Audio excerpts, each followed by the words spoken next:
சாகல் நன்மை ஏதுவாகவும் நடக்கிறது அறிந்திருக்கோம். ஹalleluya. இந்த வாக்குத்தத்தங்களை நம்ம ஏற்கனவே பார்த்துருக்கோம், கண்ட நடந்திருக்கோம் அப்படின்னு சொல்லி பார்க்குறாரு. அது கானான் தேசத்தை வச்சு சொல்கிறார், அப்புறம் பாபிலோன் தேசத்தை வச்சு சொல்கிறார். அதெல்லாம் சபை எல்லாம் நன்மைக்கு ஏதாவே நடந்து வந்தது அப்படின்னு சொல்லி சொல்கிறார். பாருங்களேன், அப்போது கர்த்தர் நம்ம எதிர்காலத்தை கொடுத்து ஒரு நினைவை வைத்திருக்கிறார். அது சமாதி ஏற்ற உள்ள நினைவாக அதெல்லாம் என்னவா மாறுது? நன்மை. ஒவ்வொரு நாள் நம்மளோட செய்ய காரியத்தை கொடுத்து பயப்படாதீங்க, எல்லாம் நன்மையாகவே முடியும். ஆமென், ஹல்லேலூயா.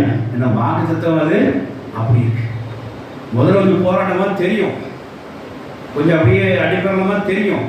இந்த பையன் ஒருத்தர் படிப்பானா, இவன் இந்த தொட்டுவானா, இந்த மார்க் ரீச் ஆயிடுவானா, ஃபியூச்சர் இவன் படிக்க எப்படி இருக்கும் அப்படின்னு தெரியும்.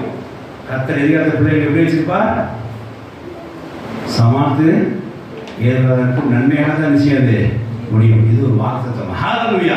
அதனால எதிர்காலத்துக்கு கர்த்தர் ஒரு வாக்குத்தத்தத்தை கொடுத்திருக்கிறார். அது சமாளித்து ஏதுவாக இருக்கும், அது நன்மைக்கு ஏதுவாக செய்யும், அது முடியும். ஆமென், ஹல்லேலூயா. தேவனுக்கு ஸ்தோத்திரம் உண்டாக.